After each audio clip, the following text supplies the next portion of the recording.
Cafe. Anyway.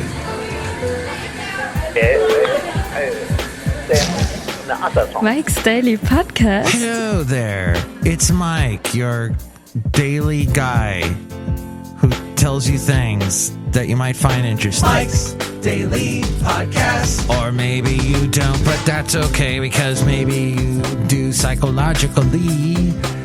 When I tell you stuff, you go, wow, Mike, that's amazing. I mean, you're telling me things that I didn't know. I mean, I couldn't find that on the internet, or maybe I could and I didn't have the time to look. Thank you, Mike.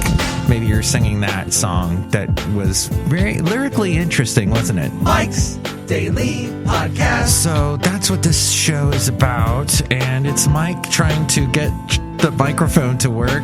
Mike's And so it is, Daily in fact, Mike, Podcast. as in Mike Matthews, and Mike as in a microphone. Jolly good. Yes. Well, all right, I think we're good.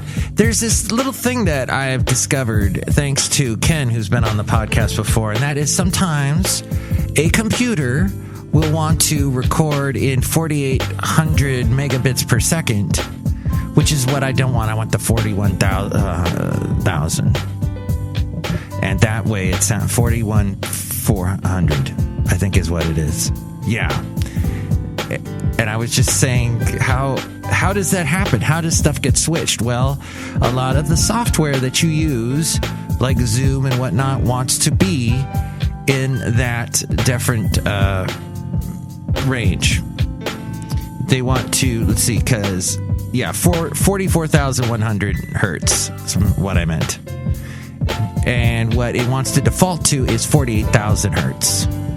This is my little very limited knowledge of anything technical telling you about this stuff, and I hope you found it fascinating. Okay, you didn't. I get it.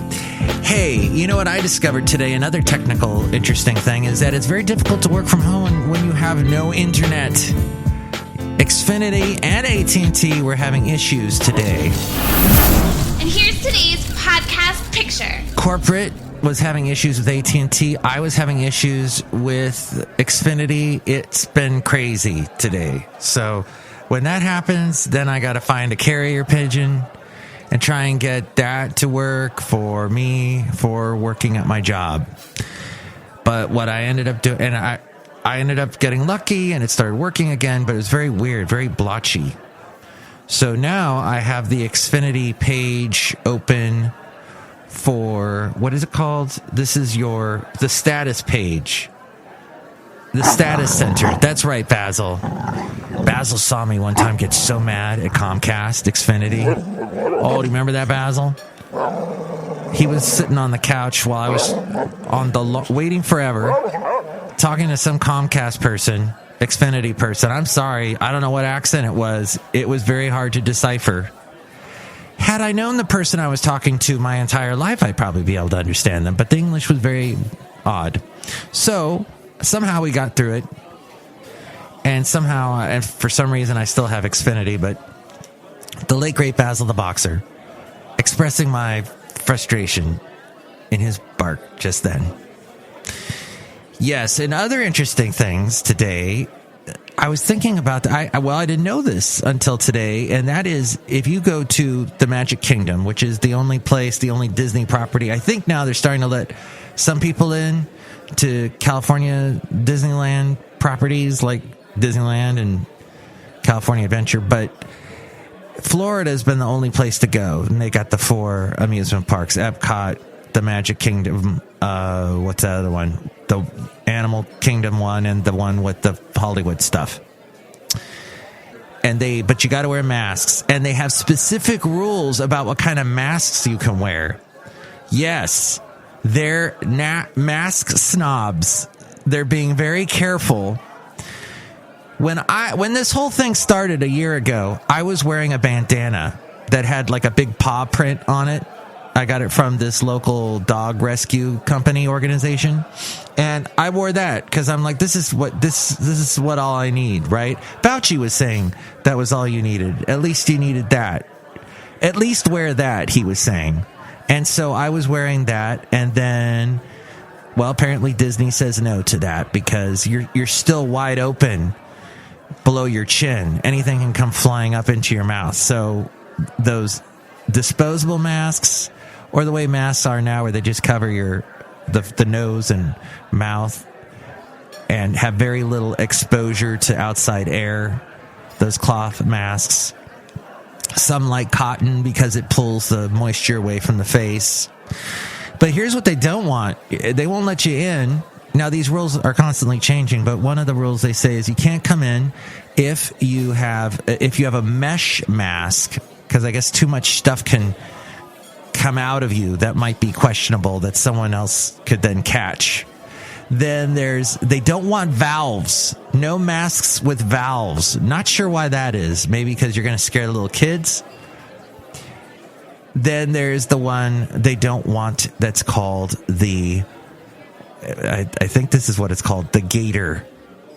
The face gaiter.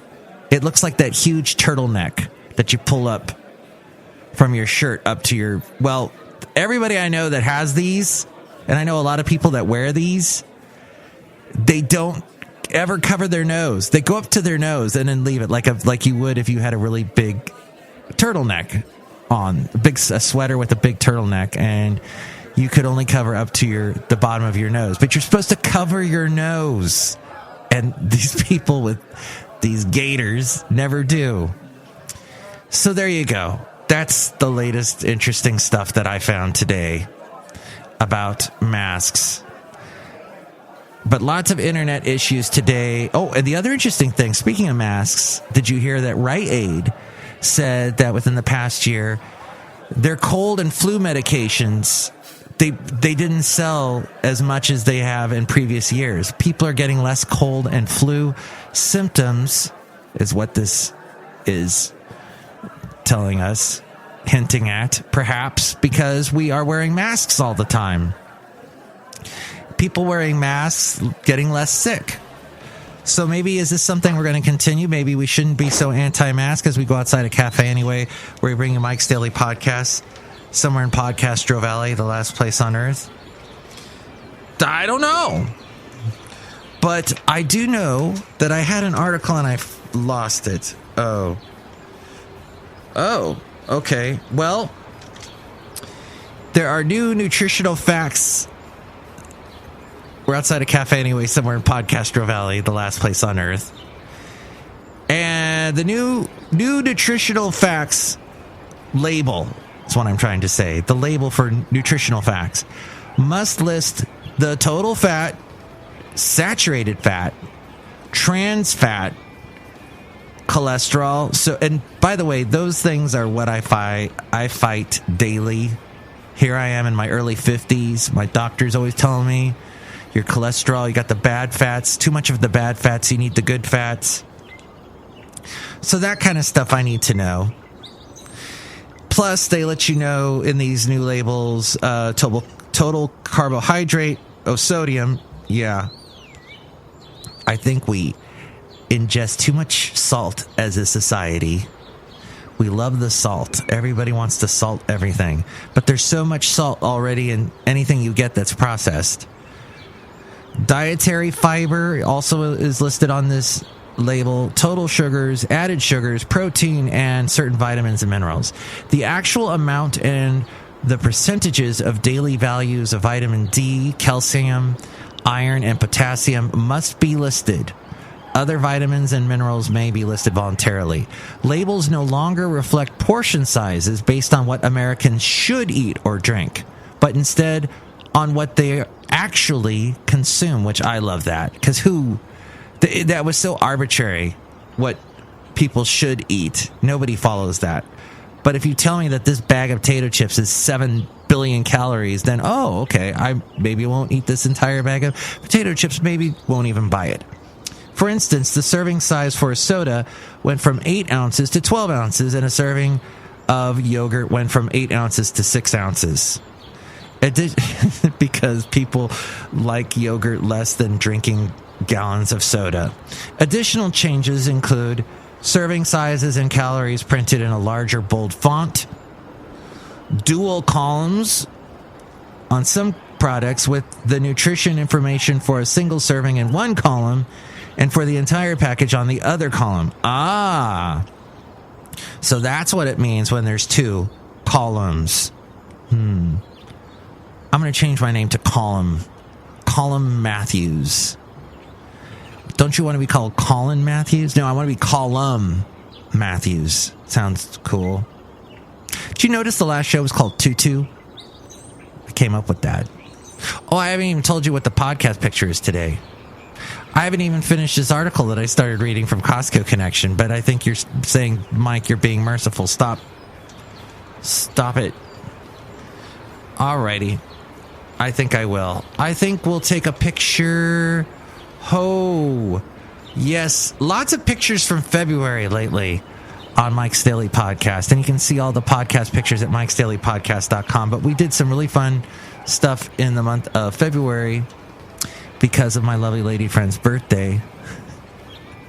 I have a picture of a bunch of cherry tomatoes sitting in a pan with a huge cube of feta cheese sitting on top of it. Should I make that the podcast picture?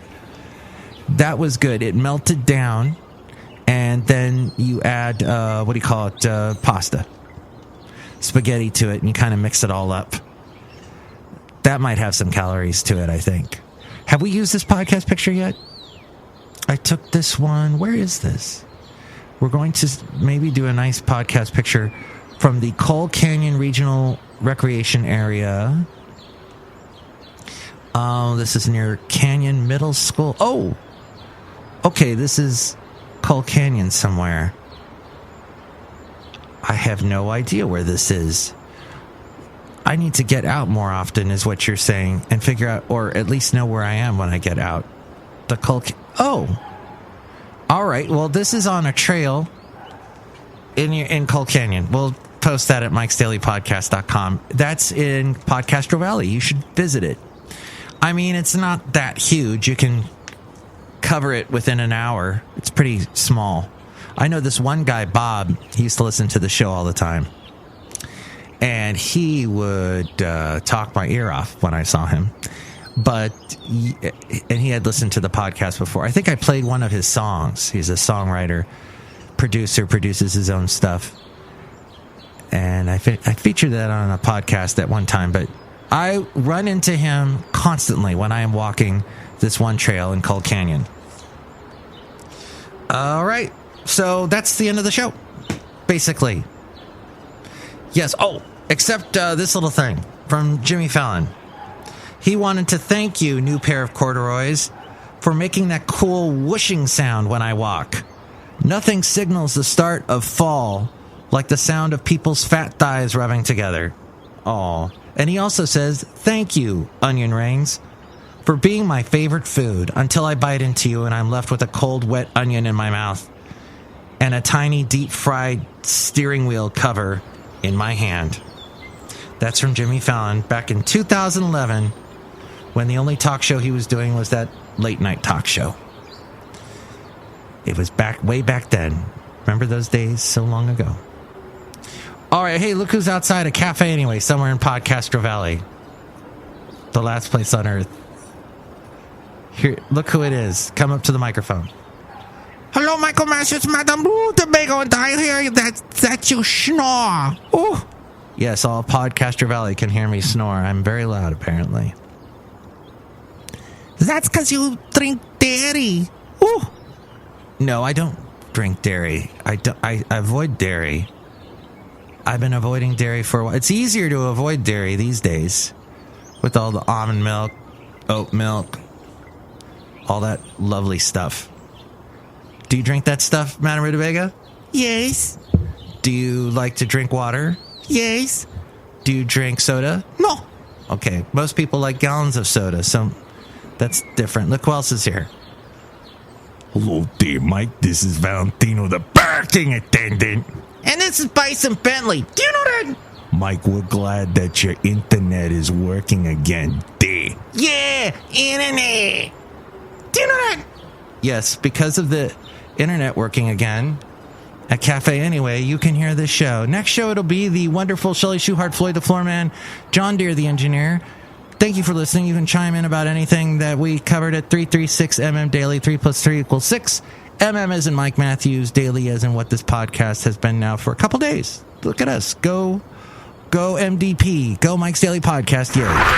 Mike's Daily Podcast is written and produced and performed by Mike Matthews. His podcast is super easy to find.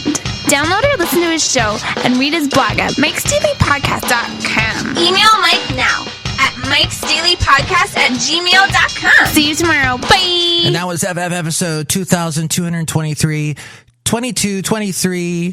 You can hear all the past shows, look at the past podcast pictures at MikesDailyPodcast.com.